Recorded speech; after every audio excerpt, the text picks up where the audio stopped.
بسم الله الرحمن الرحيم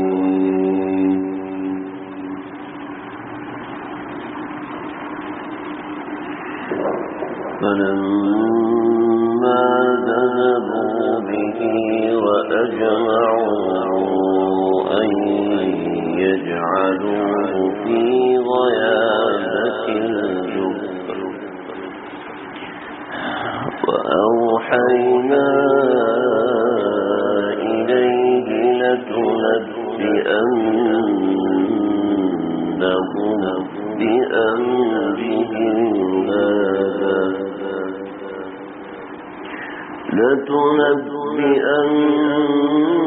لتنبئنهم بأمرهم هذا وهم لا يشعرون وجاءوا أباهم عشاء يبكون قالوا يا أبانا إنا ذهبنا نستبق وتركنا يوسف عند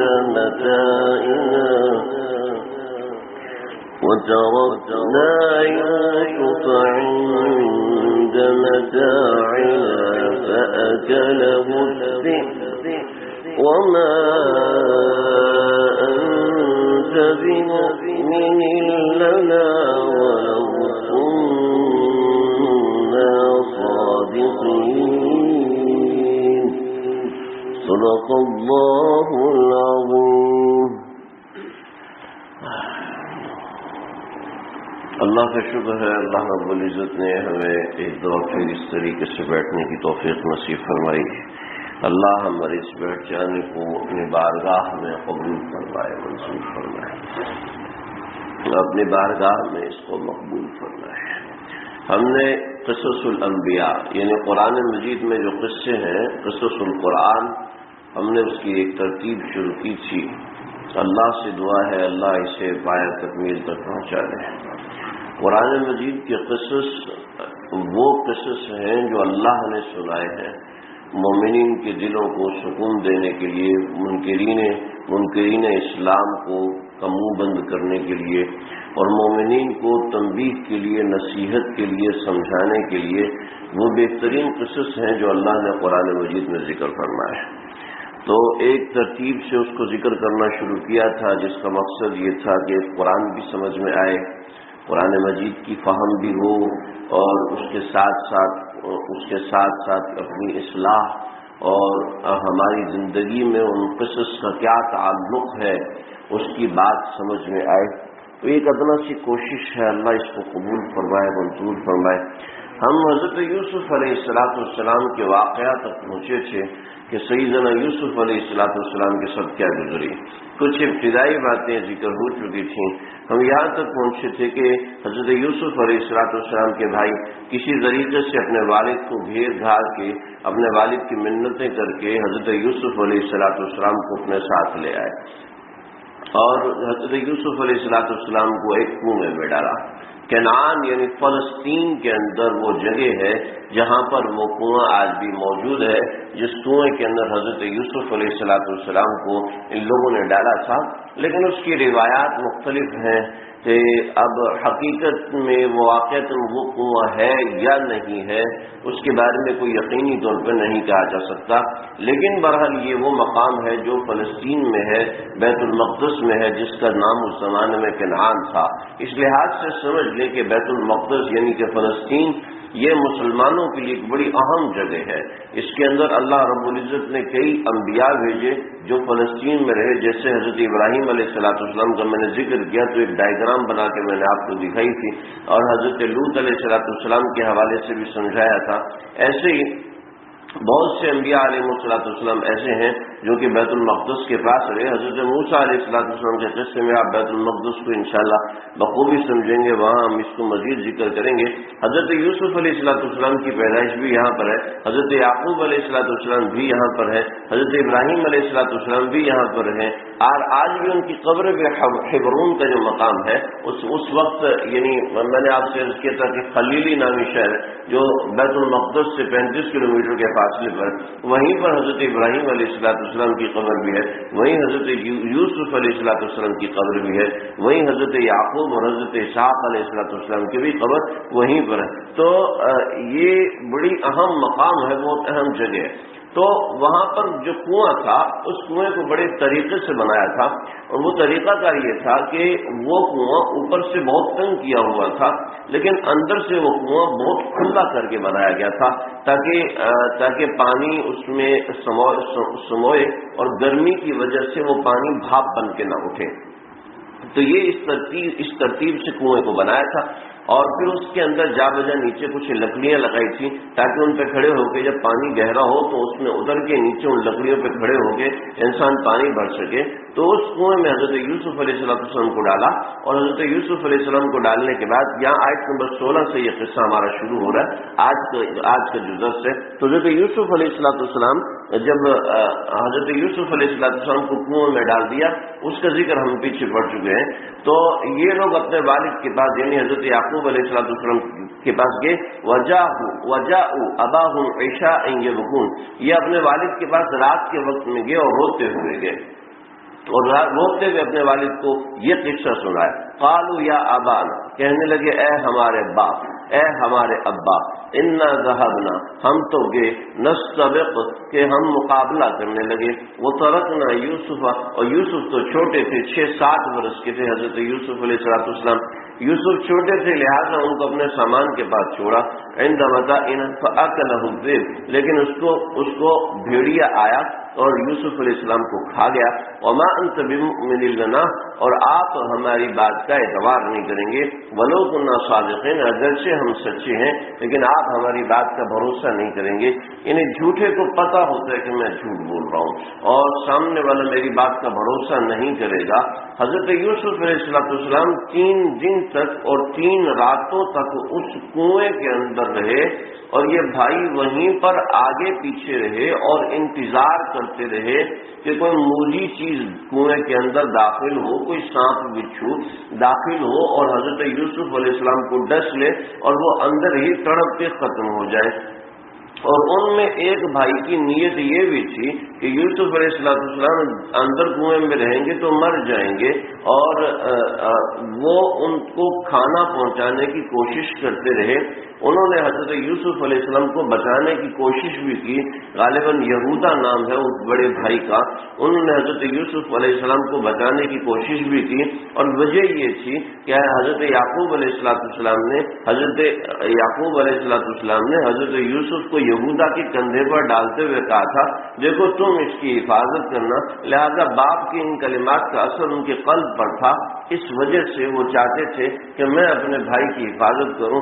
لیکن جب انہوں نے حفاظت کی ٹھانی تو دوسرے بھائی سامنے آ گئے اور کہا کہ اگر تم نے اس کو محفوظ کرنے کی کوشش کی تو ہم تمہیں بھی قتل کر دیں گے اور اسے بھی قتل کر دیں گے. اور اس وجہ سے یہودا پیچھے ہو گئے, اس لیے کہ جب گناہ کا زہر انسان کے سر پہ سوار ہوتا ہے تو انسان کو کسی بڑی چھوٹی کی پرواہ نہیں ہوتی, بس اس کی نظر اپنی ہی طاقت پر ہوتی ہے اور کسی طاقت پر اس کی نظر نہیں ہوتی. بس اس وجہ سے معاملہ گڑبڑ ہوتا ہے جب انسان گناہ کرتا ہے. وجاءوا اباهم عشاء يبكون, وہ اپنے والد کے پاس روتے ہوئے آئے اور رات کے وقت میں آئے. رات کے وقت میں آنے کا مقصد یہ تھا کہ اس وقت زمانے میں ایسی لائٹیں تو ہوتی نہیں تھی نا, تو لائٹیں نہ ہونے کی وجہ سے وہ اندھیرا تھا اور اندھیرے میں چہرہ وغیرہ نظر نہیں آتا. تو انہوں نے کہا چلو ہم رات کو جھوٹا رہیں گے, کم از کم جھوٹا رونے سے آواز سے والد ہمارے متاثر ہو جائیں گے, اور آواز سے متاثر ہو جائیں گے, باقی چہرے پہ رونا آئے یا نہ آئے, کیونکہ جان بوجھ کے قتل کر کے آئے, مار کے آئے, ایک طریقے سے قتل کر کے آئے تھے, یعنی کنعان سے چھوڑ کر آئے تھے. لیکن ہوا کیا تھا, ہوا جو تھا وہ اگلی آیات میں آیا. وجاءوا علی قمیصہ بدم کذب، اور وہ ان کی قمیص پہ جھوٹا خون لگا کے آگے، یعنی انہوں نے یہ کیا، حضرت یوسف علیہ السلام کی قمیض اتار لی تھی اور قمیض اتار کے ایک بکرے کا شکار کیا، اور بکرے کا شکار کر کے اس کو ذبح کر کے اس کا جو خون ہے وہ قمیض کے اوپر لگا لیا تھا۔ تو جب یہ قمیص حضرت یعقوب علیہ السلام نے دیکھی ہے تو حضرت یعقوب علیہ السلام نے بات فرمائی کہ دیکھو، دنیا میں عجیب بات تم کر رہے ہو کہ بھیڑیے نے بچے کو کھایا ہے، 7 برس کا بچہ ہے، بھیڑیے نے اس کو کھایا ہے، لیکن کیسے کھایا ہے؟ یہ کہا کہ میں آپ کو کھانا چاہتا ہوں، آپ اپنی قمیض اتاریے۔ جھوٹ بولنے والا اپنے جھوٹ کو گھڑنے کے لیے 1000 جھوٹ گھڑتا ہے، یعنی انہوں نے یہ سمجھانا تھا کہ اس کو بھیڑیا کھا چکا ہے، لہذا اس کے لیے انہوں نے قمیض اتاری، اور قمیض اتارنے کے بعد بکرا ذبح کیا، بکرا ذبح کر کے اس قمیض پر لگایا، لیکن اس قمیض کو نوچنا اور پھاڑنا بھول گئے۔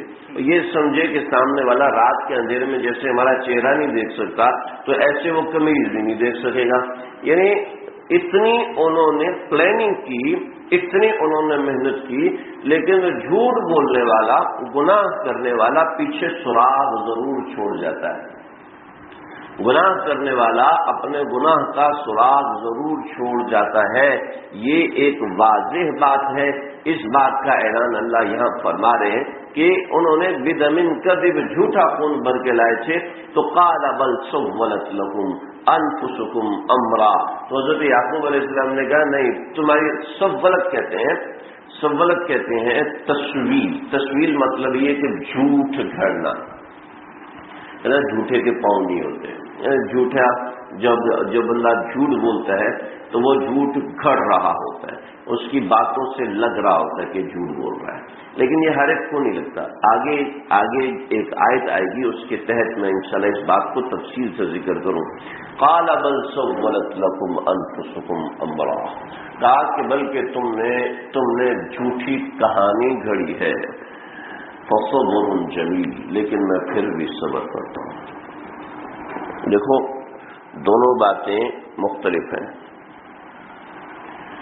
تم نے جھوٹ بولا ہے، آگے کیا ہونا چاہیے تھا؟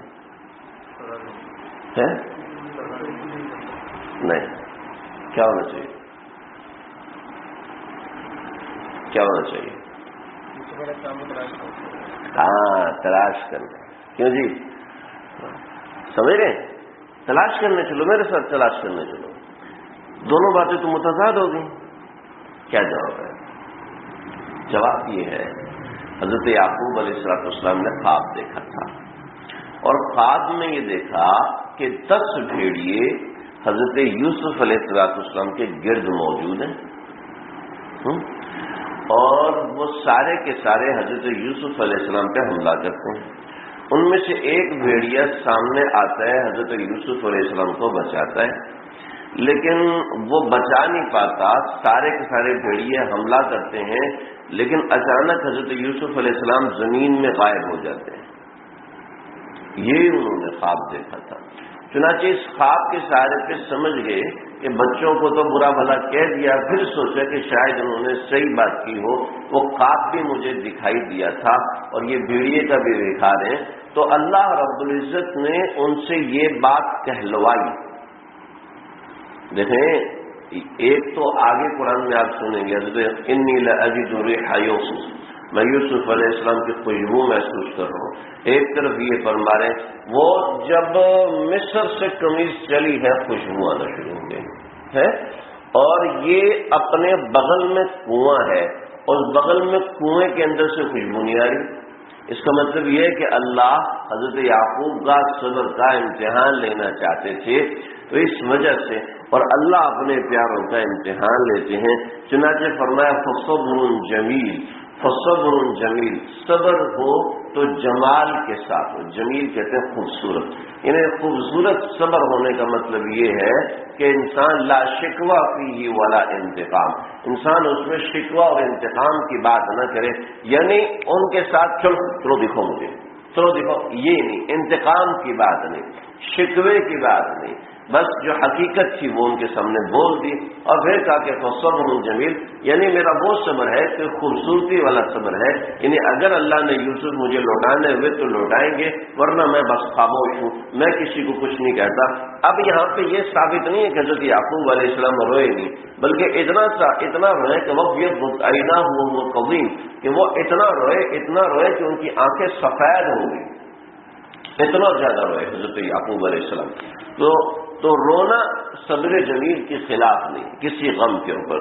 فصب اللہ المستعان علی ما تصفون، اور اللہ ہی میرے مددگار ہے جو تم گھڑ کر لائے ہو اس کے بارے میں۔ وجاءت سیارۃ، اب ادھر دیکھیں اس قصے کی طرف جائیں۔ وجاءت سیارۃ فارسلوا واردہم فادلی دلوہ، ایک جو قافلہ تھا وہ شام سے چلا، اور شام سے وہ قافلہ چلا ہے اور اپنا راستہ بھول گیا۔ یہ خشک میوہ جات کوئی قافلہ تھا، خشک میوہ جات کی تجارت کرتے تھے، اور وہ راستہ بھولا، اور راستہ بھول کے وہ فلسطین کے راستے سے نکلا۔ انہوں نے کہا ہم اس راستے سے نکلتے ہیں، اور اس راستے پہ جب ان کے پاس پانی کی کمی ہوئی تو انہوں نے کنواں دیکھا، تو اس کنویں کے پاس آ گیا۔ یہ کون لے کے آیا ان کو؟ کون اللہ ان کو لے کر آئے ہیں، وہ خود بخود، کوئی آٹومیٹک سسٹم، کوئی ایسا نہیں۔ دیکھو ہماری زندگی میں بے شمار دفعہ ایسے ہوتا ہے کہ بہت سے لوگوں سے اچانک ملاقات ہوتی ہے، اور اچانک ملاقات ہونے کے بعد ان سے ایک رشتہ بن جاتا ہے۔ ان سے کئی دفعہ ایسا ہوتا ہے کہ اچانک ملے، اچانک ملنے کے بعد رشتہ بن گیا، اچانک کہیں دیکھا تو بندہ اچھا لگا، اس سے پھر ملاقات ہوئی، ایسے ہوتا ہے، اور ہوتے ہوتے اس سے رشتے بن گئے، ہوتے ہوتے اس سے معاملات جڑ گئے۔ کئی دفعہ ایسے ہوتا ہے، اور رانگ نمبر ملتا ہے، اور رانگ نمبر ملنے کے بعد انسان کا تعلق ایسا بنتا ہے کہ ایسا لگتا ہے کہ پرانی دوستی ہے، حالانکہ رانگ نمبر ملا تھا۔ تو ہماری نظر میں تو وہ رانگ نمبر ملا تھا، لیکن دراصل وہ اللہ کی پلاننگ تھی، اللہ کا منصوبہ تھا۔ تو یہ جو بھی قصہ ہو رہا ہے یہ ساری اللہ کی پلاننگ ہے، یہ سارے اللہ کے منصوبے کے اوپر چل رہے ہیں۔ تو وجاءت سیارۃ، ایک وہ گاڑی والا آیا، یعنی ایک سیارہ کا مطلب ہے یہاں پر ایک قافلہ آیا۔ فارسلوا واردہم، اور انہوں نے ایک وارد کو بھیجا، ایک شخص کو بھیجا کہ اس کا نام تھا مالک بن دعبر۔ مالک بن دعبر، یہ دیکھو جس شخص کی نسبت حضرت یوسف کے ساتھ ہوئی اللہ نے اس کا نام زندہ کر دیا۔ جس شخص کی نسبت اللہ والوں کے ساتھ ہو جاتی ہے اللہ اس کا کام زندہ فرما دیتے ہیں، اللہ اس کے دل کو زندہ فرما دیتے ہیں۔ تو اس شخص کی نسبت ہوئی مالک بن دعبر، اور اللہ رب العزت نے اس کا نام زندہ کروا دیا کہ آج 5000 سال گزرنے کے بعد بھی ہم اس شخص کو یاد کر رہے ہیں۔ فأرسلوا واردہم فأدلی دلوہ، اور اس نے نیچے ڈول ڈالا۔ قال یا بشرا، اور جب اس نے ڈول کھینچا تو کہا اوئے، جیسے کہتے ہیں اوئے، تو ایسے اس زمانے کے یا بشرا، نے خوشی سے چیخ ماری، ھذا غلام، یہ تو غلام ہے، تم جتنا مال لے کے جا رہے ہو اس سے کئی گنا زیادہ قیمت اس کی لگے گی۔ وَأَصَرُّوهُ بِضَاعَةً، اور پھر اس کو چھپا لیا۔ اللہ علیم بما یعملون، اور اللہ جانتا تھا جو یہ لوگ عمل کرتے ہیں، یعنی یہ لوگ جو عمل کر رہے تھے، چاہے چھپا رہے چاہے کچھ کر رہے ہیں، وہ اللہ کے حکم سے کر رہے ہیں۔ وَشَرَوْهُ بِثَمَنٍ بَخْسٍ دَرَاهِمَ مَعْدُودَةٍ، اس کے دو مطلب ہیں۔ قصہ دو طریقے سے منقول ہے۔ ایک لوگوں نے یہ کہا تھا کہ اس قافلے نے جلدی سے چھپایا اور قافلہ بھاگا وہاں سے اور آگے جا کے کسی دوسرے قافلے کو بھیج دیا، ایک یہ۔ اور دوسرا مطلب یہ نہیں ہے، بلکہ دوسرے بہت سے مفسرین نے یہ مطلب لیا ہے کہ حضرت یوسف علیہ السلام کے بھائی آگے پیچھے گھوم رہے تھے، وہ کہتے ہیں کہ کہیں ایسا نہ ہو کہ نکل کے دوبارہ آ جائے اور ابا کو ساری بات بتا دیں۔ تو قافلے والوں نے جب اٹھایا تو دوڑے، کہنے لگے یہ تو ہمارا غلام ہے، ہم سے بھاگا ہوا، ہمیں واپس کرو۔ کہنے لگے واپس کرو، یہ تم لوگ خرید لو، اس نے ہمیں بہت تنگ کیا ہوا ہے۔ کہ ٹھیک ہے، کتنے کا بیچو گے؟ تو دراہم معدودہ کیا ہے؟ وشروہ بثمن بخس، بخس کا ترجمہ بعض لوگوں نے کھوٹے سکے سے کیا ہے، بعض لوگوں نے کہا ہے بخس دراہم معدودہ۔ بخس کا مطلب سمجھیں، جیسے ہمارے ہاں گنتی شروع ہوتی ہے 0 سے اور نوٹ شروع ہوتا ہے 10 سے، ٹھیک ہے جی. نوٹ شروع ہوتا ہے 10 سے. اس زمانے میں جو سکہ شروع ہوتا تھا وہ شروع ہوتا تھا 40 سے. ٹھیک ہے, 40 سے جتنے نیچے جتنے بھی سکے ہوتے تھے, جیسے ہم کہتے ہیں نا, ہم ایک تو نوٹ ہوتا ہے اور ایک ٹھیپا ہوتا ہے نا, ٹھیپا ہوتا ہے, سکہ ہوتا ہے, ٹھیپا بھی بولتے ہیں سکہ بھی بولتے ہیں نا, یہی بولتے ہیں نا, غلط تو نہیں بول رہا. تو وہ جیسے سکہ ہے تو ایسے ہی 40 سے نیچے جو عدد ہوتا تھا اس کو کہتے ہیں بخش. یعنی حضرت یوسف علیہ السلام کا جو ریٹ لگایا وہ 40 درہم لگایا یا 30 درہم لگایا. سیدنا ابن مسعود کی روایت کے مطابق 20 درہم لگایا. تو وشروه بثمن بخس دراہم معدودہ, جو کہ چند دراہم تھے. وکانوا فیہ من الزاہدین, اور وہ اس میں رغبت والے نہیں تھے.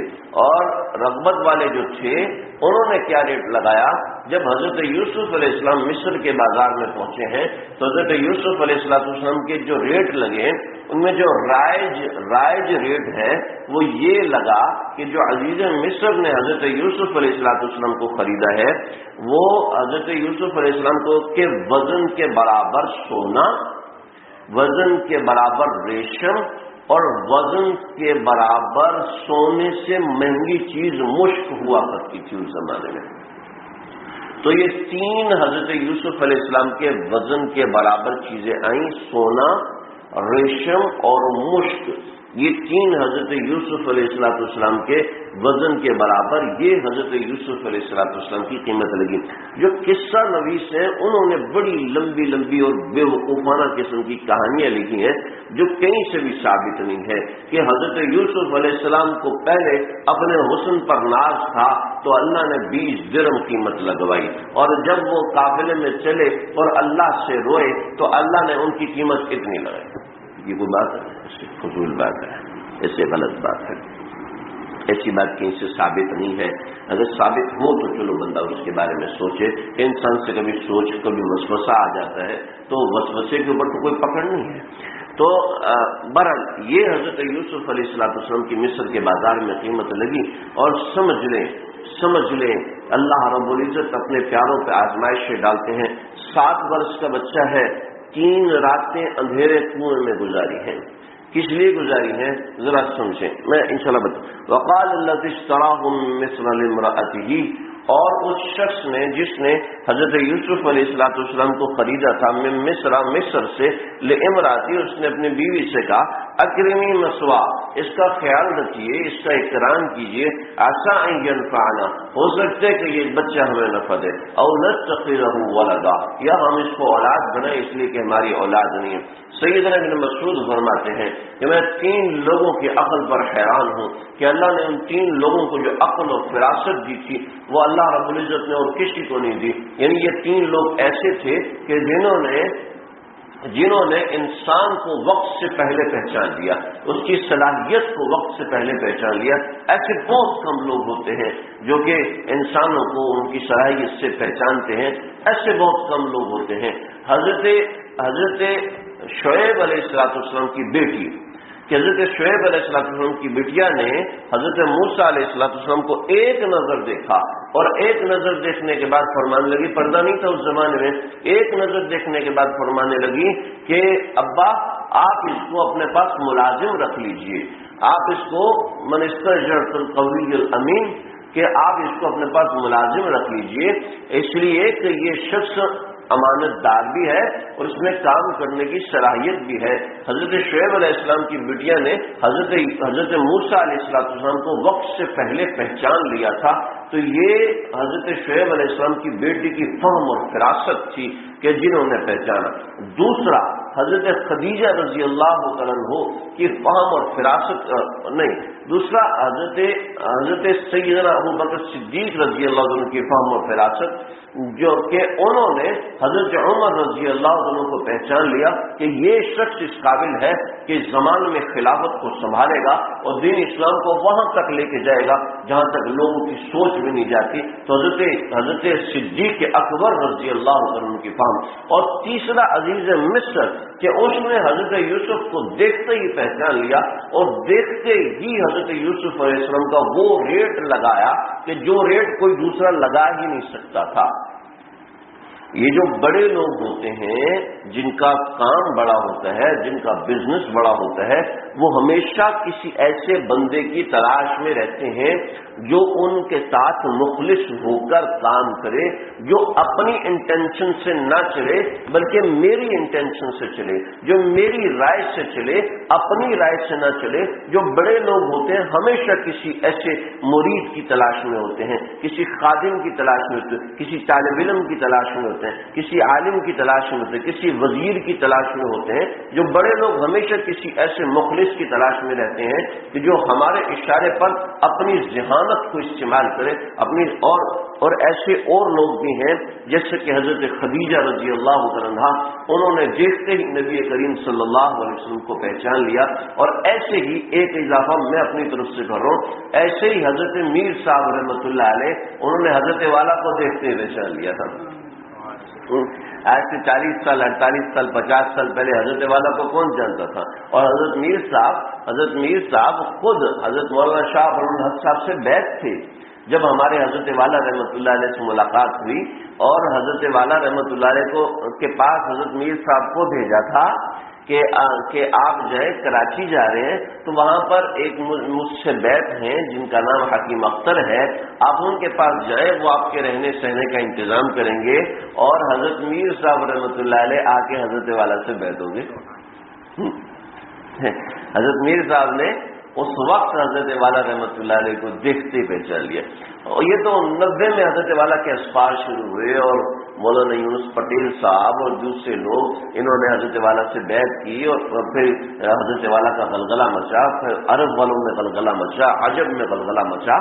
تو ایسے اللہ رب العزت نوازتے ہیں بہت سے لوگوں کی دانائی، اور یعنی کہ برس ہا برس حضرت میر صاحب اکیلے رہے، اور اللہ نے ان کو جو پہچان دی تھی وہ پہچان کیسی تھی آج ساری دنیا جانتی ہے کہ ایسا نگینہ بے مثل دوبارہ پیدا نہیں ہو سکا کہ حضرت والا رحمۃ اللہ علیہ۔ ایسے ہی اور بہت سے لوگ حضرت مجدد ملت حضرت مولانا اشرف علی تھانوی صاحب رحمۃ اللہ علیہ کے والد محترم، حضرت تھانوی رحمۃ اللہ علیہ کے والد ماجد کی کو ایک بیماری ہوگی۔ بیماری میں ان کا جو علاج تھا، علاج کے بعد حکیموں نے بتایا کہ آپ کے بچے پیدا نہیں ہو سکتے، اولاد پیدا نہیں ہو سکتی، تو آپ یہ علاج کرا لیں تو اس کے بعد اولاد آپ کی نہیں ہوگی۔ تو فرمانے لگے کہ صحت مقدم ہے، اولاد مؤخر ہے، پہلے میں صحت کا خیال کروں گا، اولاد اللہ نے مقدم میں دینی ہوئی تو دے دیں گے۔ چنانچہ علاج کروائے، علاج کروانے کے بعد معاملہ ختم ہو گیا، تو ان کی والدہ محترمہ گئی اپنے بھائی حضرت پیر امداد علی صاحب رحمۃ اللہ علیہ کے پاس، اور کہنے لگی ڈاکٹروں نے یہ کہا ہے تو اب ہم کیا کریں؟ کس ڈاکٹر نے کہہ دیا اس کے 2 بیٹے ہوں گے اور میرے حوالے کر دو گے تو دونوں بچ جائیں گے، اگر باپ کے حوالے رکھو گے تو نہیں بچیں گے، اور اگر میرے حوالے کرو گے تو ایک میرا ہوگا اور ایک تمہارا ہوگا۔ حضرت تھانوی رحمۃ اللہ علیہ کی والدہ بھی تو حضرت تھانوی کی والدہ تھی نا۔ کہنے لگے میں سمجھ گئی، میری بات سمجھ میں آئی؟ اگر میرے حوالے کرو گے تو بچ جائیں گے، اگر نہیں کرو گے تو نہیں بچیں گے۔ حضرت تھانوی کے والد تھے فاروقی النسب، چنانچہ حضرت تھانوی کے ساتھ آنا چاہیے تھا اشرف فاروق آنا چاہیے تھا نا، اور ان کی والدہ تھی حضرت علی کے خاندان سے۔ تو اب جو خاندان ہوتے تو خاندان میں وہ نام آخر میں لگاتے ہیں، تو حضرت تھانوی تو فاروقی النسب تھے، فاروقی تو نام آئے نا اشرف علی فاروقی، یہ نام آنا چاہیے تھا نا، لیکن اشرف علی اشرف فاروق ہونا چاہیے، اشرف علی نہیں ہونا چاہیے تھا، اشرف فاروق ہونا چاہیے تھا، ہے نا جی؟ کہا نہیں، میرے حوالے کرنے کا مطلب ہے کہ نام کے ساتھ علی لگا دو، انشاءاللہ اللہ اس کی بچت فرمائے۔ مجذوب آدمی تھے، بڑے عجیب آدمی تھے، ان کی بڑی زبردست کہانی ہے، بڑی زبردست اسٹوری ہے، کبھی سناؤں گا انشاءاللہ۔ تو حضرت تھانوی رحمۃ اللہ علیہ کا نام پھر تو انہوں نے پیدا ہوتے ہی فرمایا کہ یہ ایک تو میرا ہے اور ایک تمہارا ہے، اشرف علی میرا ہے اور اکبر علی تمہارا ہے۔ تو اور اشرف علی یعنی اس کو اپنی طرف منسوخ کرنے کی کوشش کی، لیکن حضرت تھانوی تو پھر حاجی امداد اللہ مہاجر مکی صاحب وہ دوسرے ان سے بیعت ہوئے، تو بچپن دیکھتے ہی پیدا ہوتے ہی پہچان لیا کہ یہ تو میرا ہے، نے پیدا ہوتے ہی بتا دیا کہ بہت بڑا کام کرے گا، اور آج یعنی 1 صدی اوپر ہو چکی ہے، ان کی تعلیمات جاری ہیں۔ ایسے اللہ نے بہت سے نبی نے پیدا کیے۔ تو عزیز مصر بھی ایسے لوگوں میں سے تھا جس نے دیکھتے ہی حضرت یوسف علیہ السلام کو پہچانا اور پہچان کے خریدا۔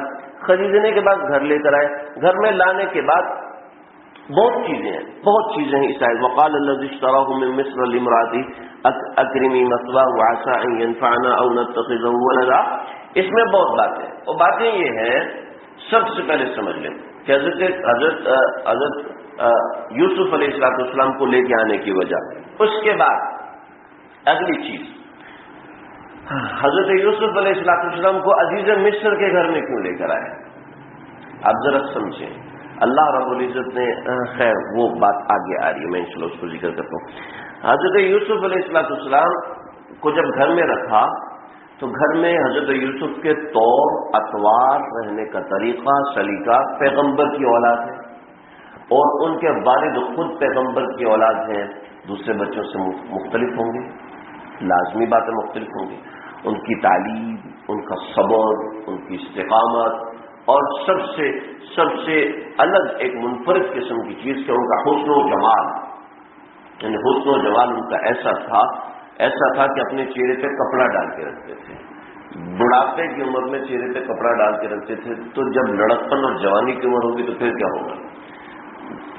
آپ کے وکانوا فیہ من الزاہدین، جو بھائی تھے، وکانوا فیہ من الزاہدین، وہ جو ان کے بھائی تھے، ان بھائیوں کو تو کوئی پرواہ نہیں تھی، ان بھائیوں کو پرواہ نہیں تھی، اس لیے عام طور پر قریب کے لوگ پرواہ نہیں کرتے، جن کو دولت مفت میں ملتی ہے وہ پرواہ نہیں کرتے۔ چنانچہ حضرت یوسف علیہ السلام کی بھائیوں نے پرواہ نہیں کی، کیا 20 درہم، اور جنہوں نے پرواہ کی ان کو کتنا ملا؟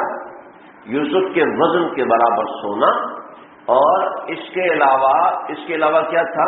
پورا مصر خریدار بن کے آیا ہوا، پورا مصر حضرت یوسف کا خریدار بن چکا تھا۔ تو حضرت یوسف علیہ السلام کو جب گھر لے کر آئے تو نہ صرف حسن و جمال بلکہ طور اطوار حضرت یوسف علیہ السلام کے جب دیکھے تو سمجھ گئے یہ عام بچہ نہیں ہے، یہ کوئی خاص چیز ہے۔ چنانچہ حضرت تھانوی رحمۃ اللہ علیہ فرماتے ہیں، اے ماں باپ جن کا بچہ گود میں ہوتا ہے، گود میں اپنے بچے کے مزاج کو پہچان لو، اس کو اس کے مزاج کے مطابق ڈھالو، اس کو مزاج کے مطابق ڈھالو گے تو وہ کام کر سکتا ہے۔ حضرت یوسف علیہ السلام اس گھر میں آئے ہیں، اس گھر میں آنے کی بہت بڑی وجوہات ہیں۔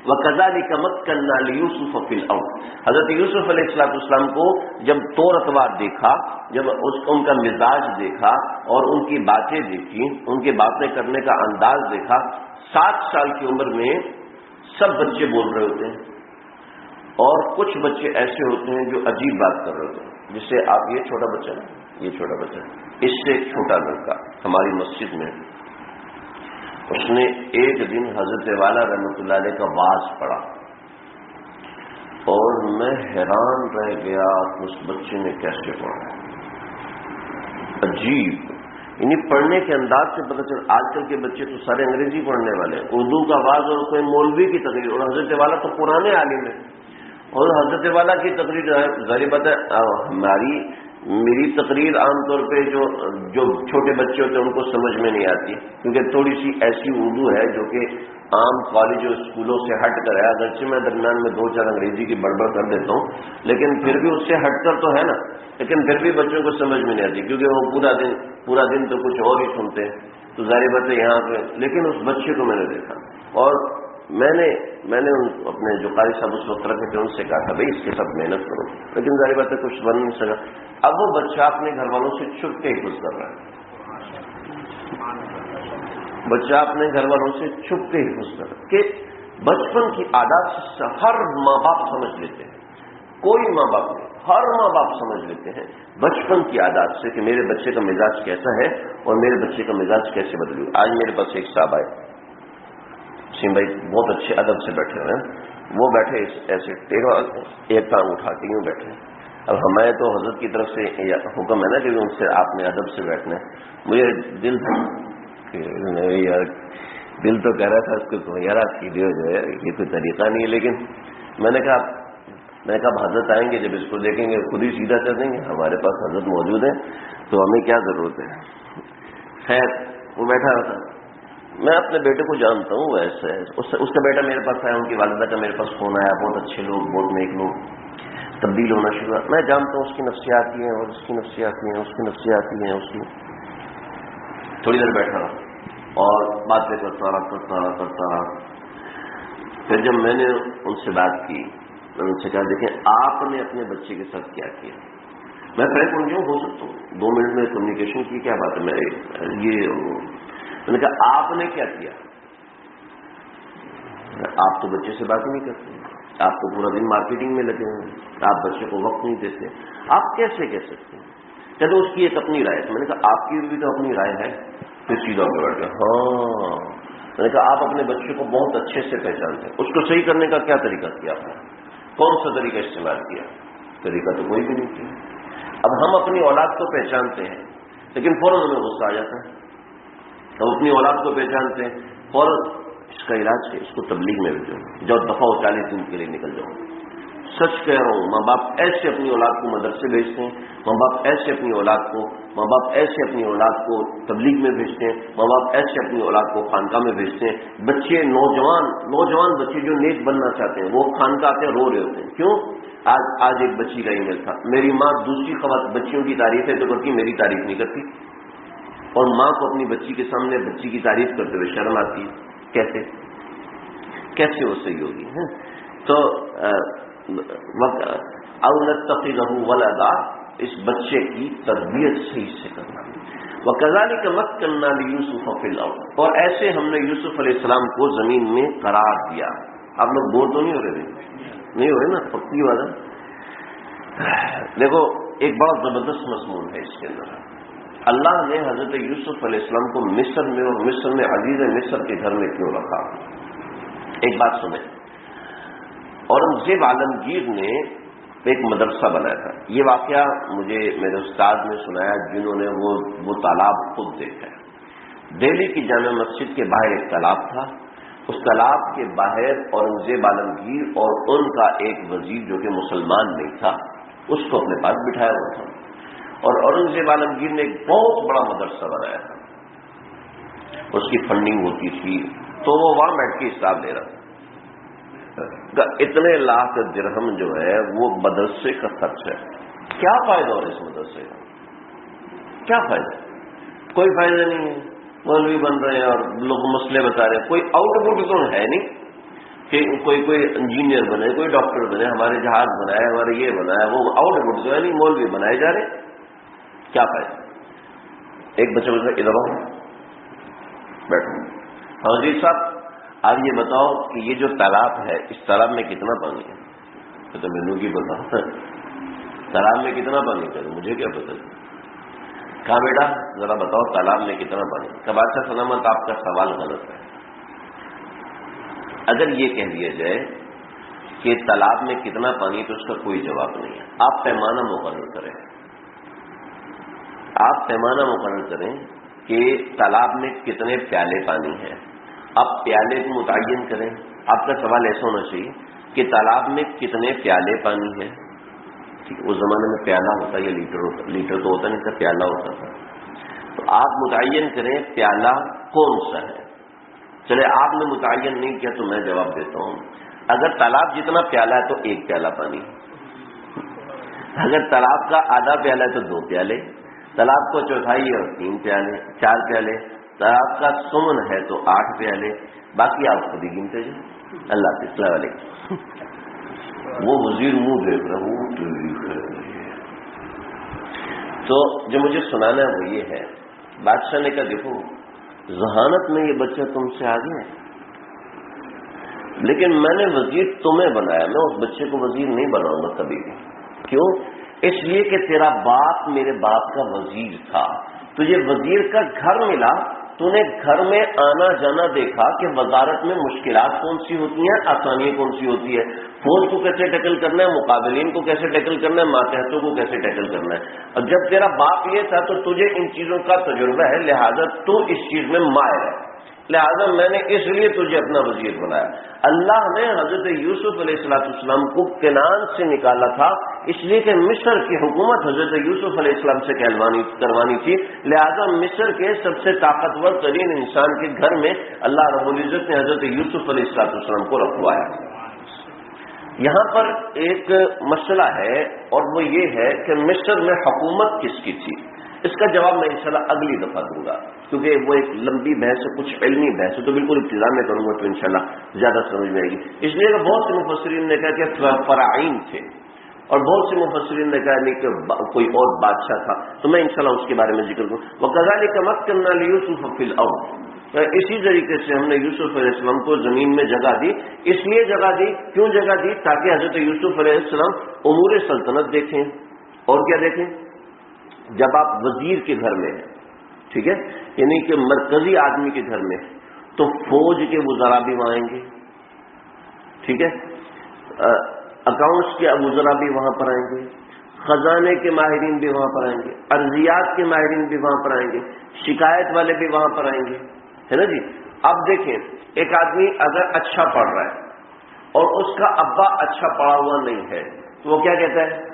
وہ دیکھتے ہیں اچھا ابا ان کے ساتھ غلط کر رہے ہیں، میں اس سے کروں گا، میں ایسے کروں گا، ہوتے نا ایسے۔ تو انسان پہلے سے منصوبہ بندی کرتا ہے، ابتدا سے اس کو منصوبہ بندی کرنے کا موقع ملتا ہے کہ ابا یہاں پر ایسے کر رہے ہیں، میں ایسا نہیں کروں گا۔ بہت سے لوگ کہتے ہیں نا، بہت سے لوگ بازار سے کھلونے ڈبل ٹرپل خرید لیے ہوتے ہیں، جی کیوں اتنے کیوں خریدو؟ کیا یار ہمیں بچپن میں اماں ابا نے نہیں لے کے دیے، لہذا آج ہم اپنے بچوں کی خواہش پوری کریں گے۔ وہ 3 4 کھلونے لیتے ہیں ایک بچے کے لیے، کیوں لیتے ہیں؟ کس نے مجبور کیا؟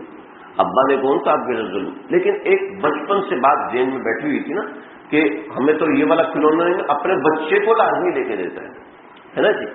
تو وزیر کے گھر میں رہتے ہوئے کسی سمجھدار آدمی کو منصوبہ بندی کرنے کی ضرورت نہیں، اس کے ذہن میں خود ہی منصوبہ آتا ہے۔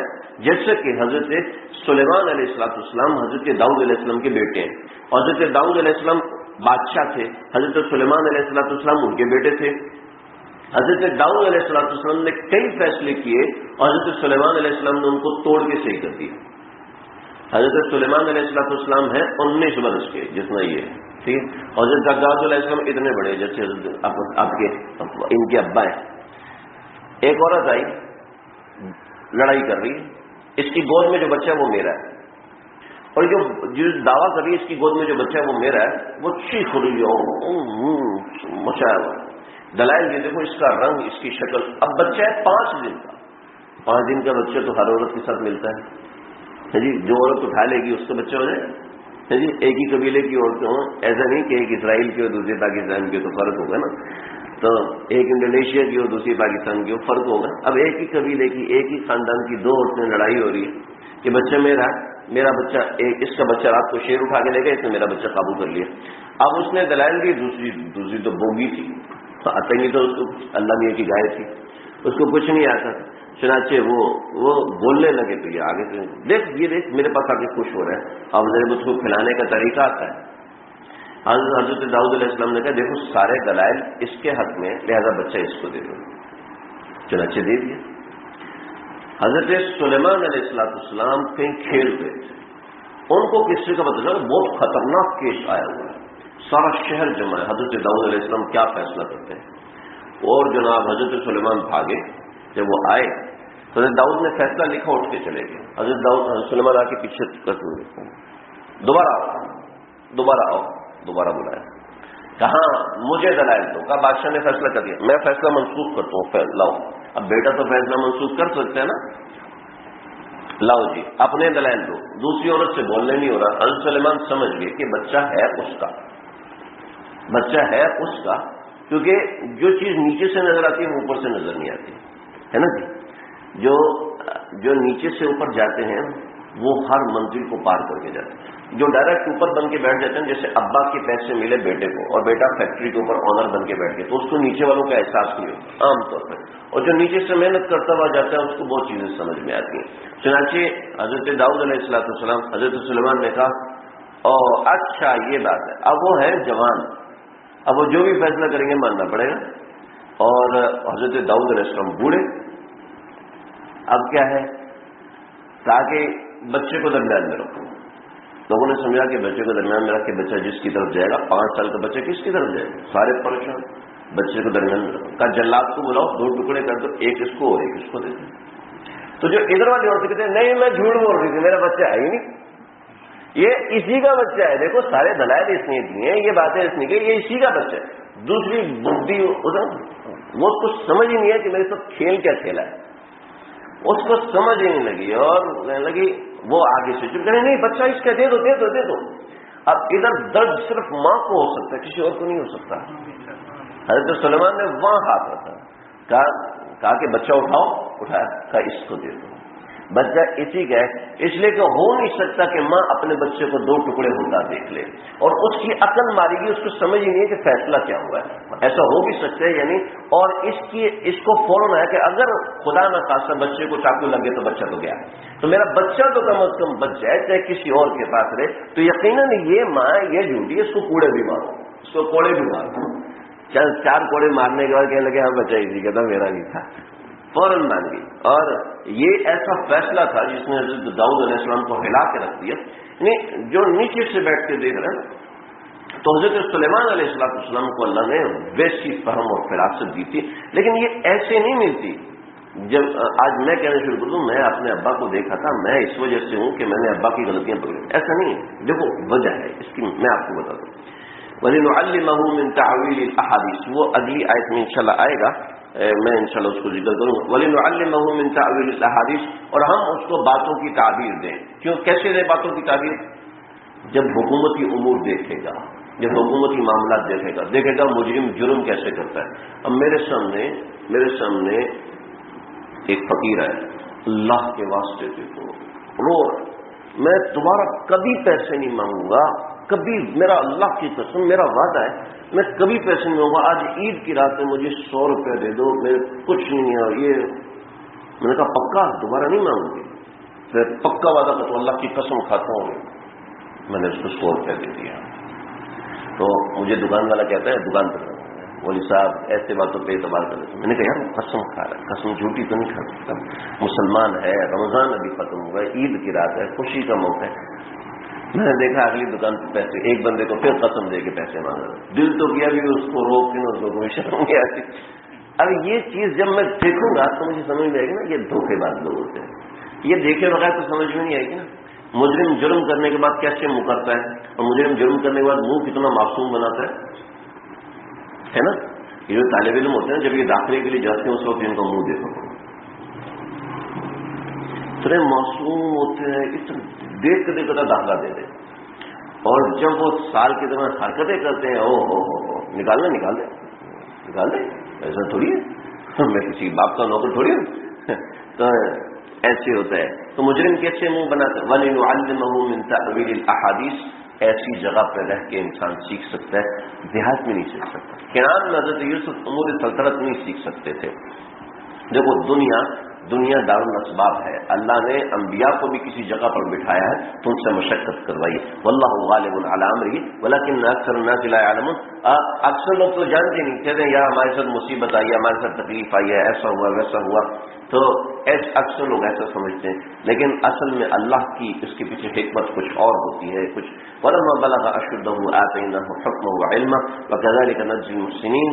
بہت باتیں ہیں اس آیت کے اندر، بے شمار چیزیں ہیں اس آیت کے اندر. ولما بلغ اشدہ، جب وہ 40 سال کے ہوئے یا بڑی عمر کے ہوئے، آتیناہ حکما وعلما، ہم نے ان کو حکمت دی، ہم نے ان کو علم دیا. بس ایک بات کہہ کے ختم کرتا ہوں. یہ ایک نبی کے بارے میں، ہمارے لیے اس میں کیا ہے؟ ہمارے لیے اس میں اتنی زبردست بات ہے.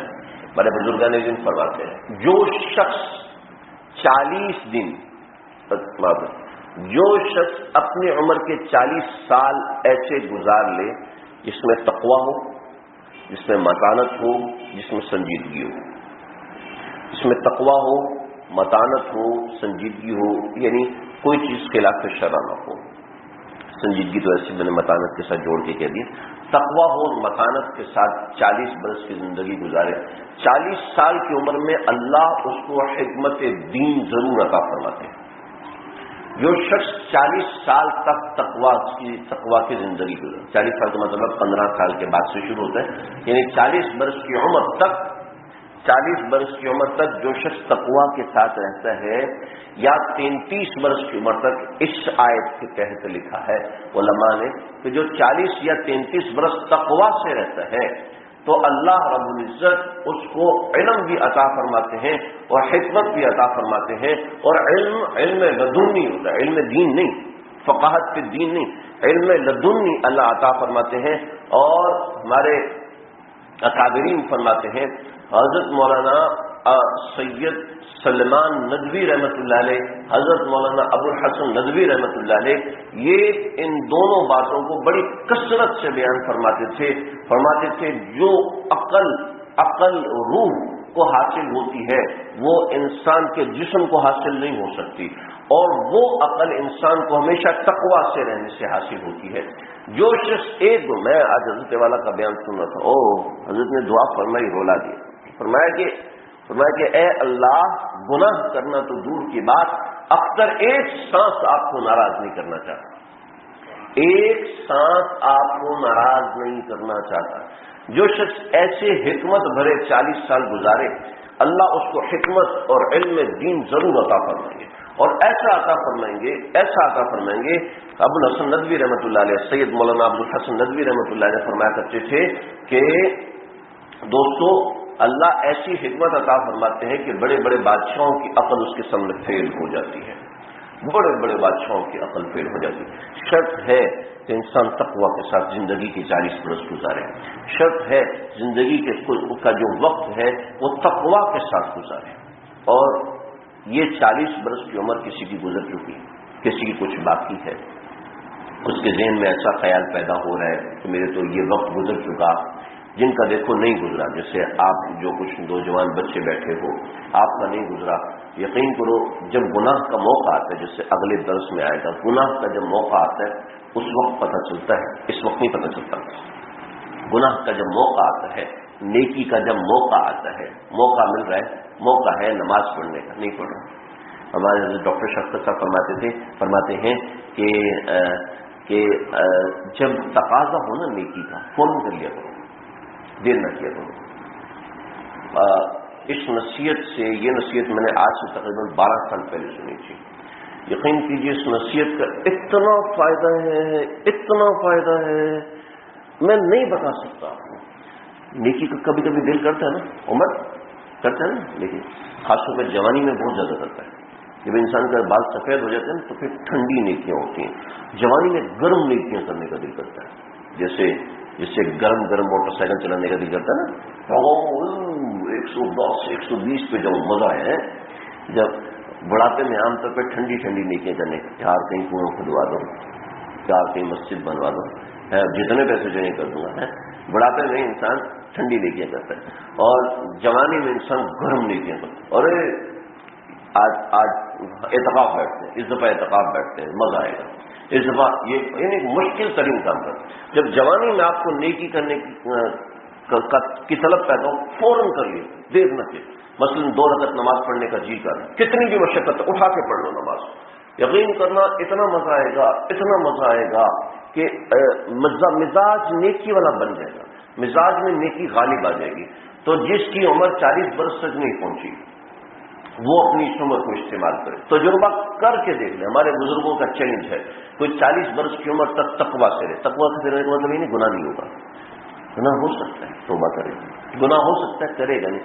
یہ نہیں کہ گھر میں میچ لگا کے دے رہے ہیں، گھر میں ورلڈ کپ چل رہا ہے۔ مجھے رمضان کے آخر میں پتہ چلا، کسی نے بتایا جی ورلڈ کپ چل رہا ہے۔ میں نے کہا انا للہ، ہمارے حضرت صحیح فرماتے ہیں، یہ لوگ رمضان میں میچ شروع کرواتے ہیں تاکہ امت مسلمہ رمضان سے دور ہو۔ میں تو رونا آ گیا۔ میں نے کہا یار یہ کیا، یہ 27ویں رات کو جا کے میچ دیکھنا ہے یہاں سے، اور یہ نہیں کہ لوگ نوجوان اس لیے مسجد میں نہیں آ رہے۔ میں سمجھوں کہ ہماری کوئی کمی ہے، یقیناً ہماری کمی ہے، لیکن مجھے کیا پتا چاہیے یہ گند چل رہا ہے اس طرح۔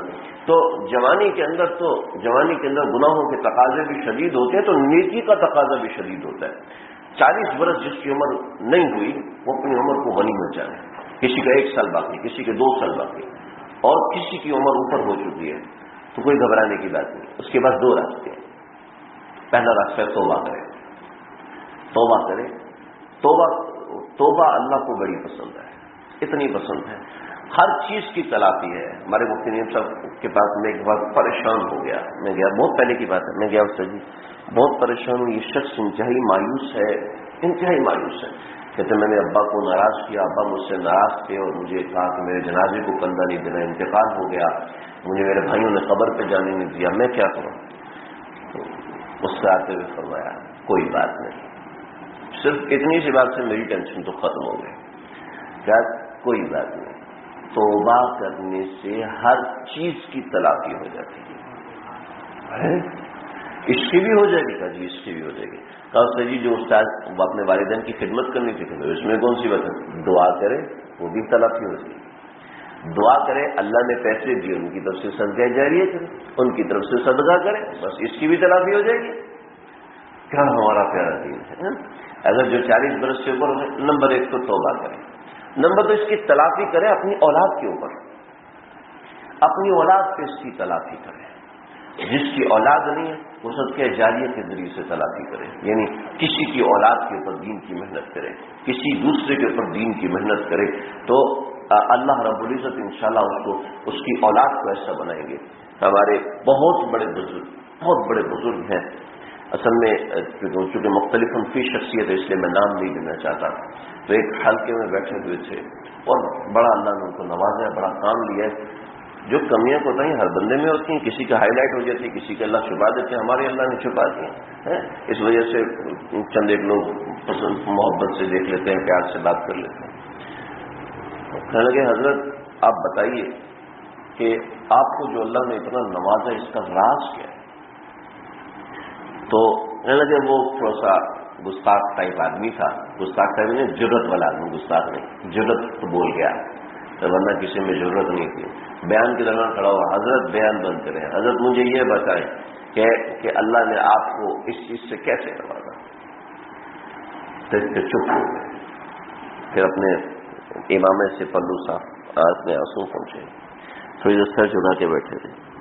سمجھنے لگے کہ کوئی رات ایسی نہیں گزری، کوئی رات ایسی نہیں گزری جب میں نے ماں کو رات 1 بجے تک کھڑے ہو کر نماز پڑھتے نہ دیکھا.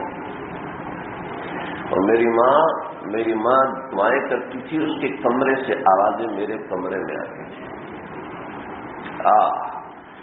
1 بجے وہ لیٹتی تھی، ابا کو جگاتی تھی، پھر ابا کھڑے ہو کے صبح تک میں ابا کی زبان سے اپنے بارے میں دعا سنتا تھا. دوستوں ماں باپ کی دعا، ہم تو آدھا منٹ کی دعا نہیں کرتے. اولاد کے ساتھ نفرت، اولاد کے ساتھ غصے والا رویہ، اولاد کے ساتھ مخالفت والا بیہیویئر، کیا اولاد ماں باپ کو اپنا مخالف فریق سمجھنے لگتی ہے؟ تو جو خود محنت نہیں کر سکے اپنی اولاد کے لیے ایسے اسباب پیدا کرے کہ اللہ ان کو حکمت عطا فرمائے. یوسف جب ہی بنتا ہے جب باپ یعقوب جیسا ہو. کہ باپ یعقوب جیسے 7 برس کی صحبت اپنے باپ کی پائی اور انہوں نے کہاں پہنچایا. ہاں تو دوستو یہ فلما بلغ اشدہ آتیناہ حکما وعلما، اس میں یہ بڑا ضروری مضمون ہے. میں نے نانا کرتے ہوئے بھی تقریباً سارا سنا دیا. اللہ تعالیٰ مجھے، اللہ آپ کو، اللہ ہم سب کو اپنی زندگی پہ محنت کرنے کی توفیق عطا فرمائے، اپنی اولاد کی زندگی پہ محنت کرنے کی توفیق. دوستو جو گناہ کرتا ہے اس کو علم اور حکمت کبھی نصیب نہیں ہوتا. فإن العلم نور من الہ واللہ لا یعطی نورہ للعاصی. اللہ کسی گناہ گار کو اپنا علم نور نہیں دیتے. اب گھر میں کرکٹ میچ چل رہا ہے، گھر کے اندر ہماری عورتیں موبائل پہ فلمیں دیکھ رہی ہیں، ہماری عورتیں موبائل پہ ڈرامے دیکھ رہی ہیں، ہم موبائل کے اوپر کیسز چیک کر رہے ہیں، ہم موبائل کے اوپر فنی کلپس دیکھ رہے ہیں، ہم موبائل کے اوپر لگے ہوئے ہیں، کمپیوٹر پہ لگے ہوئے ہیں. تو اولاد کیا سیکھے گی ہم سے؟ وہ اس گھر میں اگر یہ لفظ کہنے کی اجازت چاہوں تو شاید اجازت نہ ہو، ایسے شخص میں ولی اللہ پیدا، ایسے گھر میں ولی اللہ پیدا نہیں ہو سکتے جہاں گند چلتا ہو، جہاں گند مطلب جہاں گانا چلتا ہو، جہاں موسیقی چلتی ہو، وہاں اللہ کے ولی پیدا نہیں ہو سکتے. دوستو گناہ کرنے والا کبھی اللہ کا ولی، گناہ کرنے والے کو کبھی علم اور حکمت حاصل نہیں ہو سکتی. پھر ایک مثال کے طور پہ اللہ نے ایک واقعہ سنایا. وراودته التي هو في بيتها عن نفسه وغلقت الابواب وقالت هيت لك قال معاذ الله. اور گناہ کرنے والا کیسے، گناہ سے بچنے والا کیسے اس سے بچتا ہے؟ اللہ نے ایک مثال کے طور پر حضرت یوسف سے ایک واقعہ سنایا. ورنہ حضرت یوسف کا جو حسن و جمال تھا، آپ خود بتائیں، حضرت یوسف کا جو حسن و جمال تھا اس کے اوپر صرف ایک عورت عاشق ہوگی. یہاں کوئی مینڈک کے منہ والا بھی کھڑا ہو جاتا ہے نا، اس کی آواز اچھی ہوتی ہے، ساری دنیا اس کے پیچھے ہوتی ہے. ہماری عورتیں اپنے گھروں میں اس کی تصویریں لگاتی ہیں، ہماری عورتوں کے پرس میں اس کی تصویریں لگی ہوتی ہیں. کوئی مینڈک کے منہ والا بھی کھڑا ہوتا ہے تو لوگ اس کے پیچھے بھی چلنا. اور یہ تو جواب یوسف ہے. اللہ نے آدھا دنیا کو حسن حضرت یوسف کو دے دی. یہ تو ایک واقعہ اللہ نے مثال کے طور پہ سنا ہے. اور بتایا گناہ سے بچنے والا ایسے جھرمٹ میں بچ سکتا ہے تو میں اور آپ نہیں بچ سکتے. دوستو کوشش کرنے کی بات ہوتی ہے. اللہ ہمیں یہ جذبہ عطا فرمائے، اور اللہ نے جذبہ عطا فرمایا ہوا ہے. اللہ نے جذبہ عطا فرمایا، اللہ اس کو استعمال کرنے کی توفیق عطا فرمائے. آمین. تو زور سے دعا کر لیں. اللہ تعالیٰ قبول فرمائے بیٹھنے کو، آپ لوگوں کے آنے کو. بسم اللہ الرحمن الرحیم. الحمد للہ رب العالمین والصلاة والسلام علی اشرف الانبیاء والمرسلین. ربنا تقبل منا انك انت السميع العليم وتب علينا انك انت التواب الرحيم. اللہ کچھ نہیں آتا لیکن تیرے پیاروں کا تذکرہ ہے، بس پڑھ کے سنا دے. آپ کا کچھ بھی نہیں ہے، پڑھ کے سنا دے. اللہ قبول فرما لے، اللہ قبول فرما لے. حاضرین حاضرات کے آنے کو قبول فرما لیجیے، بیٹھنے والوں کے بیٹھنے کو قبول فرما لیجیے، ان کے وقت کو قبول فرما لیجیے. انہوں نے تیرا نام سننے کے لیے وقت نکالا، تو اپنے نام کے لیے ان کو قبول فرمائیے. اے اللہ ہمیں مردود ہونے سے بچا دیجیے. ایسا نہ ہو کہ رات کو 11 بجے تک ہم تیرا نام لے رہے ہیں اور صبح فجر پڑھنے سے کی توفیق ہم سے چھن جائے. اللہ ایسا نہ ہو. اللہ ہم سب کو توفیق عطا فرمائیے. ہماری زندگی میں ایک لمحہ تیری نہ فرمانی نہ ہو، ایک سیکنڈ تیری نہ فرمانی میں نہ گزرے، ایک لمحہ تیری نہ فرمانی میں نہ گزرے. ہم تھک چکے تجھے ناراض کر کے. اے اللہ تو ہمیں معاف کرتے کرتے نہیں تھا. اے اللہ ہمیں اپنا پیارا بھی بنا دیجیے. ہمیں وہ ہمت عطا فرمائی جس سے آپ کا پیار ملتا ہے. ہمیں وہ طاقت عطا فرمائی جس سے آپ کا پیار ملتا ہے. ہمیں وہ یگانگت اور وہ جستجو اور وہ جذبہ اور وہ جذبات اور وہ تعلقات عطا فرمائیے جس سے آپ ہمارے دل میں آ جائیں، جس سے آپ ہمارے قلب میں سما جائیں. آ جائے میری آنکھوں میں، سما جائے میرے دل میں. اے اللہ ہمارے دل میں آ جائیے. اے اللہ ہمارے دل میں گھر کر کیجیے. ہمارا دل اس قابل نہیں ہے، آپ اس کو صفائی کر کے اچھا بنا دیں، پھر آپ اس میں اپنا گھر بنا لیجیے. اے اللہ جو کہا ہے سنا ہے، کہنے والا محتاج، سننے والے محتاج. اللہ ہم سب کی بگڑی بنا دیجیے، ہم سب کو اپنے پیار کے قابل بنا دیں. جو تیرے پیارے کا تذکرہ شروع کیا، جو تیرے پیارے کا تذکرہ ختم کیا، جو تیرے پیارے کا تذکرہ ہوتا رہا، اس تو پہلے ہمیں بھی اپنا پیارا بنا دیجیے، ہمیں بھی اپنا پیارا بنا دیجیے. ہمیں وہ ایک سانس قبول نہیں جس ایک سانس میں ہم آپ کو ناراض کریں. اے اللہ اپنی ناراضگی کو ہماری زندگی سے ختم کروا دیجیے. اپنی خوشی والے کام کرنے والا بنائیے. سوتے میں تجھے خوش کریں، جاگتے میں خود تجھے خوش کریں. میرے نبی نے تو کہا تھا ان صلاتی ونسکی ومحیای ومماتی للہ رب العالمین. میری نماز، میرا روزہ، میرا کھانا، میرا پینا، میرا زندہ رہنا اور میرا مر جانا اے اللہ سب تیرے لیے ہے. اے اللہ ہمارا سانس لینا بھی آپ کے لیے ہو، ہمارا اٹھنا بھی آپ کے لیے ہو، بیٹھنا بھی آپ کے لیے ہو، نماز پڑھنا بھی آپ کے لیے ہو. اے اللہ ہماری ذات کو قبول فرمائیے، ہمارے احساسات کو قبول فرمائیے، ہمارے جذبات کو قبول فرمائیے، ہمارے اوقات کو قبول فرمائیے. اے اللہ ہمارے ایک ایک لمحے کو اپنی ذات کے لیے قبول فرما لیجیے. اے اللہ جو لوگ بیمار ہیں گھروں میں، اسپتالوں میں، سب کو صحت کلی عطا فرما دیجیے، صحت کامل عاجلہ مستمرہ عطا فرما دیجیے. ہمارے فاروق بھائی کی اہلیہ کو صحت کلی دیجیے. ہمارے نعمان بھائی کے بیٹے عبداللہ کو، احسن کو، ان کے والد محترمہ کو، ان کے والد محترم کو صحت کلی، صحت کاملہ عاجلہ مستمرہ عطا فرما دیجیے. اس مجلس کو اپنے پیاروں سے آباد فرما دیجیے، اس گھر کو اپنے پیاروں سے آباد فرما دیجیے. یہ جو جگہ انہوں نے دین کے کام کے لیے مختص فرمائی ہے اے اللہ اس جگہ کو اپنے بارگاہ میں قبول فرمائیے. لوگوں کو یہاں قرآن سیکھنے والا، فقہ سیکھنے والا، حدیث سیکھنے والا، تیرا دین سیکھنے والا، تیری محبت سیکھنے والا بنا دیجیے. اے چارے عالم میں اس کا ڈنکا پھٹوا دیجیے. اے اللہ اے اللہ بے اولادوں کو نرین و صالح اولاد کی دولت سے نواز دیجیے۔ اے اللہ جو لوگ اپنی اولاد نہ ہونے کی وجہ سے پریشان ہیں، محض اپنے فضل و کرم سے ان کی پریشانی دور فرما دیجیے۔ اے اللہ ہمارے آصف بھائی کو نرین و صالح اولاد کی دولت سے منور فرما دیجیے۔ اے اللہ ہماری جملہ مقاصد حسنہ، ہمارے دل کی دعاؤں کو، دل کی گزارشوں کو اپنی بارگاہ میں قبول فرمائیے۔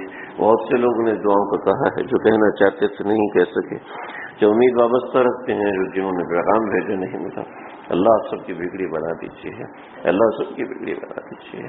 اللهم ربنا تقبل منا انك انت السميع العليم وتب علينا انك انت التواب الرحيم، وصلى الله تعالى على خير خلقه محمد وآله وصحبه اجمعين برحمتك يا رب العالمين۔